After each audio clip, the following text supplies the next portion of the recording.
Screen play చేసేటప్పుడు కానీ కథ చేసేటప్పుడు కానీ ఇప్పుడు మేము అనుకుంది ఏంటంటే 82 years ఇండస్ట్రీ అంటే ఎవ్రీ 5 yearsకి జనరేషన్ మారిపోతున్నప్పుడు మనం ఆడియన్స్ పాత సినిమాలకు వెళ్ళినప్పుడు వాళ్ళు ఐడెంటిఫై అయ్యే అవకాశాలు తక్కువగా ఉంటాయి. సో దట్ ఇది ఎంజాయ్ చేయడం కష్టం అవుతుంది. అందుకని చెప్పి మేము ఏం చేసామంటే ఆల్మోస్ట్ రీసెంట్ హిట్స్ 2000 నుంచి 2000 టిల్ నౌ అంటే అప్డేట్ ఈ రోజు వరకు రిలీజ్ అయిన సినిమాలని తీసుకుని ఇంటర్నెట్ నుంచి డౌన్లోడ్ చేసి లిస్ట్ అవుట్ చేసి ఆల్మోస్ట్ 400 ఫిలిమ్స్ దగ్గర మేము వాచ్ చేసి successful films audience scenes identify చేసి వాటిని ఇమిటేట్ చేస్తూ మళ్ళీ ఇప్పుడు ఈచ్ అండ్ ఎవ్రీ సీను ఆ సినిమాలోంచి ఒక సీను ఈ సినిమాలోంచి ఒక సీను తీసుకొచ్చి పెట్టి అతుకుల బొంతలా తయారు చేస్తే అది మళ్ళీ అతుకుల బొంతలా ఉంటుంది కానీ ఒక కథలాగో ఒక స్క్రీన్ ప్లే లాగో అది నడవదు. అందుకని చెప్పి ఒక స్క్రీన్ ప్లే 0 to హీరో అనే ఒక గ్రాఫ్ పెట్టుకుని ఒక కమర్షియల్ సినిమాకు ఉండే గ్రాఫ్ దీనిలో ఉంటుంది.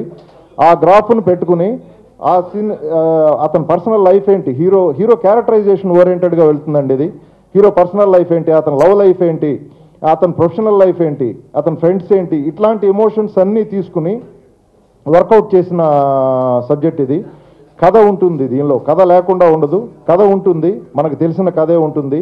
అది మళ్ళీ మనం ఫ్రెష్గా చూస్తున్నప్పుడు ఒక బాంబు ఒత్తి వెలిగించి వదిలిపెడితే మనకు ఎలాంటి క్యూరియాసిటీ వెళ్తుందో అట్లాంటి క్యూరియాసిటీ రన్ అవుతూ ఉంటుంది. ఇన్నర్గా స్క్రీన్ ప్లే పరంగా సీన్ టు సీన్ ఫ్లో అలా ఉంటుంది. నెక్స్ట్ ఏంటి, ఈ సీను దీనిలోంచి చేశారు, ఈ సీన్ దీనిలోంచి చేశారు, నెక్స్ట్ ఏం చేస్తారు అనే ఇంట్రెస్ట్ ఉంటుంది. ఇమిటేట్ చేసిన సీన్కి ఒక కొత్త ఎలివేషన్ ఇస్తూ ఒక కొత్త ఎంటర్టైన్మెంట్ ప్రొడ్యూస్ చేయడానికి ట్రై చేశాము. అది అవుట్ అండ్ అవుట్ హిలేరియస్గా వర్కౌట్ అయింది. నరేష్ డిఫరెంట్గా కనిపిస్తాడు దీనిలో, ఎందుకంటే గెటప్స్ పరంగా కానివ్వండి, ఒక హెయిర్ స్టైల్స్ పరంగా, మేకోవర్ పరంగా, పెర్ఫార్మెన్స్ పరంగా కూడా నరేష్ కమిటెడ్గా ఉంటాడు దీనిలో. సో నరేష్ కెరీర్ పరంగా అలాగే ఎఫెక్ట్ పరంగా సక్సెస్ పరంగా కూడా ఇది ఒక ల్యాండ్మార్క్ ఫిల్మ్ అవుతుంది అని నా నమ్మకం, అతని కెరీర్లో కానీ నా కెరీర్లో కానీ. సో నరేష్ కంట్రిబ్యూషను చాలా ఉంది ఈ సినిమాకి సంబంధించి. అట్లాగే పర్టికులర్గా మా ప్రొడ్యూసర్సు చంద్రశేఖర్ డి రెడ్డి గారు, ఆయన Bengaluru based businessman, already successful business మ్యాన్గా ఉండి ఎప్పుడో నా శుభాకాంక్షలు సినిమా చూసి చదువుకుంటున్న రోజుల్లో ఆయన నాతో సినిమా చేయాలని అనుకున్నారు. ఈరోజు మార్కెట్ ఇవన్నీ దృష్టిలో పెట్టుకోకుండా మళ్ళీ ఎప్పుడో తను అనుకున్న మాటను గుర్తుపెట్టుకుని నా దగ్గరకు వచ్చి సినిమా చేయాలని ఈ సిచ్యువేషన్లో అడగడం. సో నన్ను నేను నిలబెట్టుకుంటూ ఆయన నమ్మకాన్ని నిలబెట్టాలి అనే దీంతో వర్క్ చేశాను. సో ఇంతకుముందు నాకు ఓన్ ప్రొడక్షన్ ఉంది గుడ్విల్ సినిమా అని, దానిలో దొంగోడు సినిమా చేసాం రవితేజ గారితో. ఇప్పుడు ఇది మెయిన్గా ఓన్ ప్రొడక్షన్లో చేయకపోవడానికి రీజన్ ఏంటంటే నేను ప్రొడ్యూసర్గా ఉన్నప్పుడు నాకు కొన్ని డీవియేషన్స్ ఉంటాయి, ఫైనాన్షియల్ పరంగా కానివ్వండి, బిజినెస్ పరంగా కానివ్వండి, నేను కొన్ని డీవియేషన్స్కి వెళ్ళాల్సి వస్తుంది. సో దీని మీద ఎక్కువ కాన్సన్ట్రేట్ చేయలేకపోతాననే ఉద్దేశంతో ఈ రెస్పాన్సిబిలిటీ వివేక్ మీద పెట్టడం జరిగింది. Executive producer Vivek Kuchibhotla. So తన కంట్రిబ్యూషన్ కూడా చాలా ఉంది ఈ సినిమా ఇలా అవుట్పుట్ రావడంలో. ఎందుకంటే ప్లానింగ్ విషయంలో కానీ, ఫైనాన్షియల్ విషయంలో కానివ్వండి, బిజినెస్ విషయాల్లో కానివ్వండి, నాకు ఎట్లాంటి బర్డెన్ లేకుండా తను వర్క్ చేశాడు.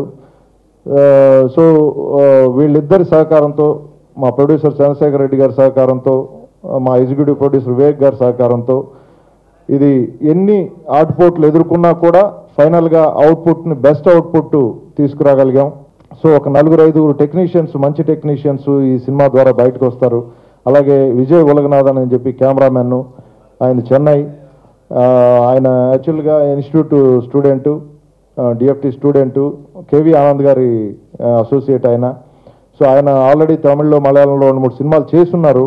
సో ఆయన వర్క్ అది చూసి నేను ఆయన ఇక్కడికి తీసుకురావడం జరిగింది. గ్రాఫిక్స్ దగ్గర నుంచి ఈ సినిమాలో సిల్లీగా కామెడీయే కదా అని ఈజీగా తీసుకోలేదు, దీనిలో కూడా చాలా గ్రాఫిక్స్ ఉన్నాయండి. మాకు 42 పేజీలు బిల్ వచ్చింది ఈ సినిమాకి, అంత గ్రాఫిక్స్ ఉన్నాయి ఈ సినిమాలో. సో టెక్నికల్గా కూడా నరేష్ సినిమాలో ఇది స్టాండర్డ్ ఉన్న సినిమా అవుతుంది. అన్ని రకాలుగాను అందరినీ అలరించే సినిమా అవుతుందని మరొకసారి చెప్తూ, ఇది ఈ నెల 24వ తారీఖు 24th, ఈ మంత్ 24th థియేటర్లోకి వస్తుంది. మీరందరూ చూసి ఆనందించండి, మమ్మల్ని ఆశీర్వదించండి. Thank you very much. దీంట్లో నరేష్ గారే డ్యూయల్ రోల్ అందరికీ తెలిసిన విషయమే. సో పెద్ద నరేష్కి నేను వైఫ్గా చేస్తున్నాను. మంచి క్యారెక్టర్. అన్నవరంలో కూడా నాకు ఒక డిఫరెంట్ క్యారెక్టర్ ఇచ్చి డైరెక్ట్గా నన్ను ఎంకరేజ్ చేశారు. అలాగే ఈ సినిమాలో కూడా నన్ను ఒక హీరోయిన్ చేశారు. Thank you so much sir. అందరూ ఏడిపిస్తున్నారు, అందుకని మెన్షన్ చేస్తున్నాను. తర్వాత హీరోయిన్ అండి ఈ సినిమాకి చాలా మంచి అమ్మాయి, అందమైన అమ్మాయి, నరేష్ పక్కన సరిజోడుగా నిలిచే అమ్మాయి దొరికింది మాకు. ఫస్ట్ టైం నరేష్ కూడా అదే అంటున్నాడు, ఫస్ట్ టైం దొరికిందని. ఈ cinema out and out comedy అండి. సో మీరు డెఫినెట్గా ఎంజాయ్ చేస్తారు. పూరి జగన్ అయితే నాకు 10 సార్లు చెప్పాడు, ఈ ట్రైలర్ ఎన్నిసార్లు చూసానే, నేను కొంచెం టెన్షన్గా ఉండేటప్పుడల్లా ఇదే చూస్తున్నాను అని చెప్పి. అలాగే రవితేజ గారు కూడా చాలాసార్లు చెప్పారు. మాకు చాలా ఆనందంగా ఉందండి. ట్రైలర్కి ఇంత మంచి పేరు వచ్చిందంటే సినిమాకి ఇంకా మంచి పేరు వస్తుంది. మేము చాలా చెప్దాం అనుకున్నాం, మొత్తం డైరెక్టర్ గారే చెప్పేశారు, బొమ్మరిల్లు సినిమాలో లాగా. సో ఈ నెల 24న మా సినిమా రిలీజ్ అవుతుందండి. మేము మా ఎఫర్ట్స్ చాలా సిన్సియర్గా చేసాం.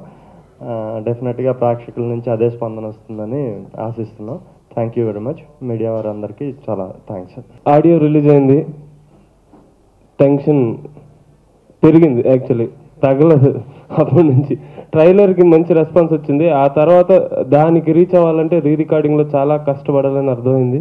చాలా కష్టపడి రీ రికార్డింగ్ చాలా గ్రాండ్గా చేసాం ఈ సినిమాకి. అంటే ఏదో ఒక చిన్న సినిమాకి చేసినట్టు కాకుండా ఒక పెద్ద కమర్షియల్ సినిమాకి చేస్తే ఎలా చేస్తాం అలాగే చేసాం. నాకు కోఆపరేట్ చేసిన మా డైరెక్టర్ గారికి, ప్రొడ్యూసర్ గారికి థ్యాంక్స్. ఈ సినిమా నా కెరీర్కి చాలా హెల్ప్ అవుతుందని అయితే నాకు తెలిసిపోయింది.